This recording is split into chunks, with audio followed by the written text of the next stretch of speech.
Thank you. Thank you. Thank you very much. Thank you. Thank you so much. Thank you. Everybody, please have a seat. Have a seat. Well, hello, Stamford. It is good to be back in Connecticut. And it is an honor to stand here with your Attorney General and the next United States Senator from Connecticut, Dick Blumenthal.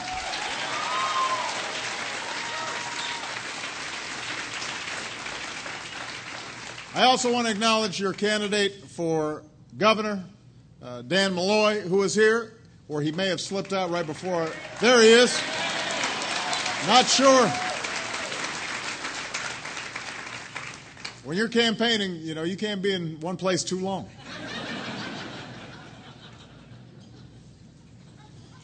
And I also want to just say thank you to Cynthia and the kids for lending Dick to Connecticut and to the country. I know it is hard to be the spouse of a candidate and the spouse of an attorney general, and it's going to be tough being the spouse of a United States senator. I promised that I would not let Michelle talk to Cynthia before the election.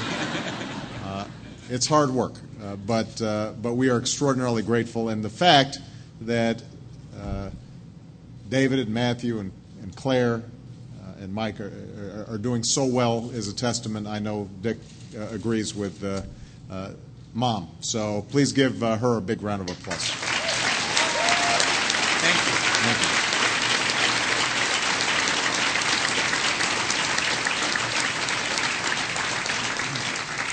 Now, Connecticut, let's face it, this decision in this election should be a no-brainer. Right? I mean, it should be. Should be a no-brainer. Here you've got a man who's been fighting for the people of Connecticut since the day he walked into the Attorney General's office. He's got the record to prove it. He's taken on the tobacco industry and helped stop those companies from targeting our kids. He's taken on utility companies to try to beat back electricity rate increases and skyrocketing costs of heating oil.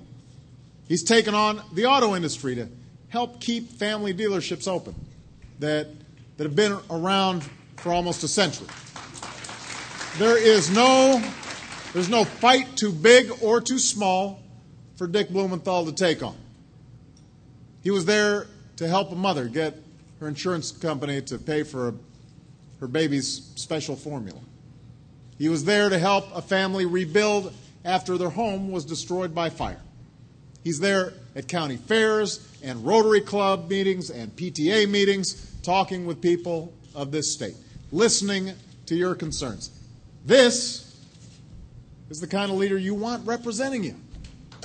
Somebody you know, somebody who shares your values.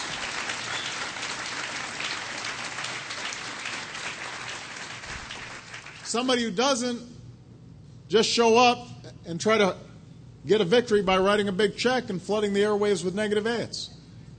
Now, I have to say, Dick said his opponent may have more money. Dick, she has more money than you. I mean, it's just in case there's any confusion.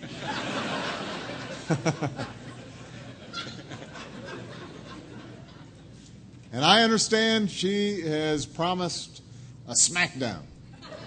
That is what she said. And look, there's no doubt I can see how somebody who's been in professional wrestling would think that they're right at home at the United States Senate if they were watching some of the behavior that's been going on.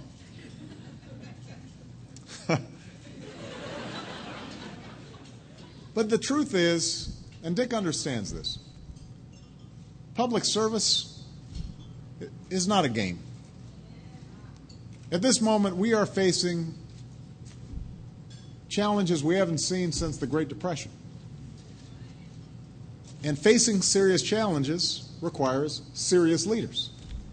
Leaders who are willing to take on the status quo, leaders who are willing to take on special interests, leaders who are willing to fight for our people and our future. And Dick Blumenthal is that leader. And that's why I need all of you to make him your next United States Senator. That's the choice in this election.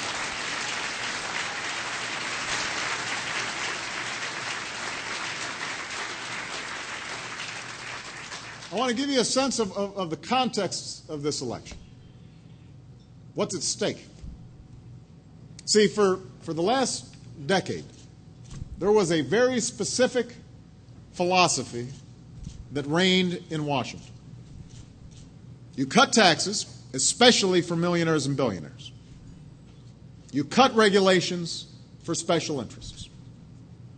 You cut back on investments in education and clean energy and research and technology. The idea was that if we put blind faith in the market, if we let corporations play by their own rules, if we left everybody else to fend for themselves, somehow America would automatically grow and would prosper.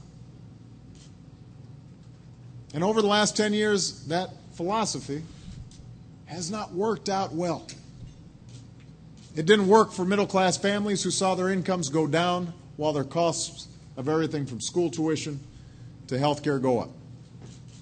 It didn't work for an economy that experienced the slowest job growth since World War II. This is before the financial crisis.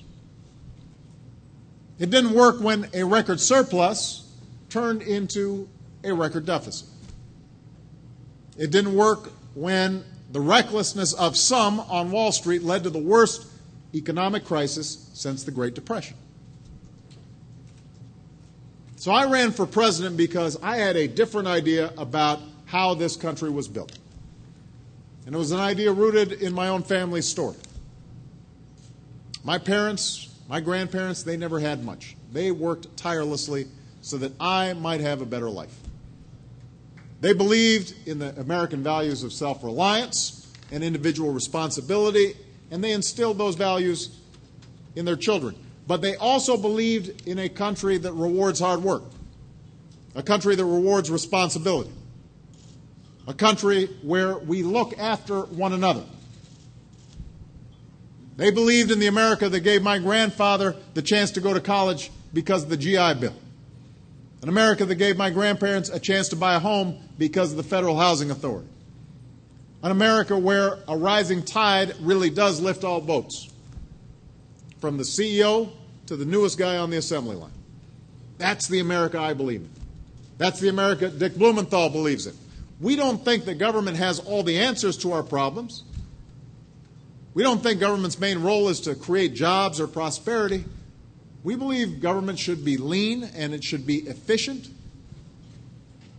But in the words of the first Republican president, Abraham Lincoln, we also believe the government should do for the people what they can't do as well for themselves.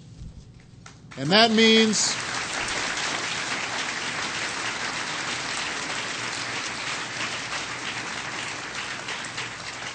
it should invest in our common future.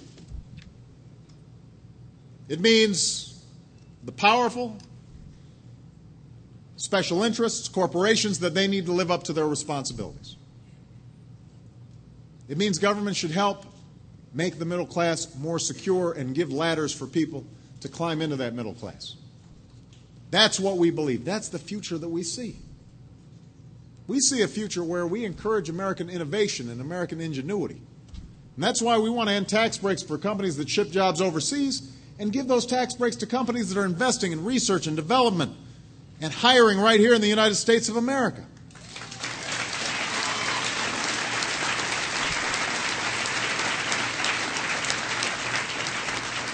That's why we're investing in research and technology and a homegrown clean energy industry.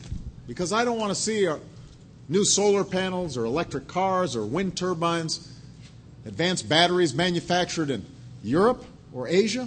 I want to see them made right here in America with American workers.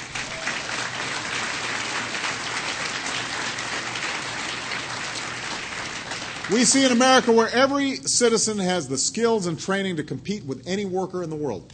You know, today I had down in Washington a meeting with 100 CEOs who are now partnering with our Department of Education and our National Science Foundation to improve math and science training in schools, because we need more engineers and more scientists. That's how we're going to keep our cutting edge, and that's why we've set a goal to once again have the highest proportion of college graduates in the world by 2020. We used to be number 1. We're now around number 12. We're going to get back to number 1 by the end of this next decade.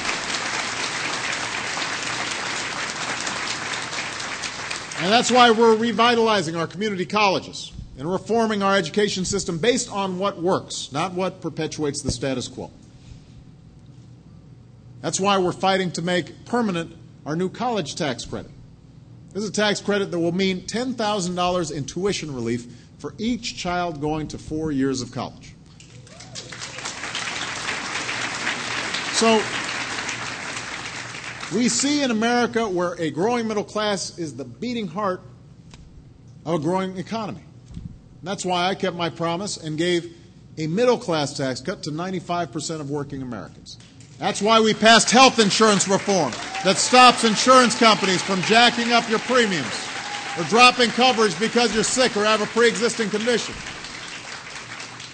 That's why we passed financial reform to end taxpayer-funded bailouts.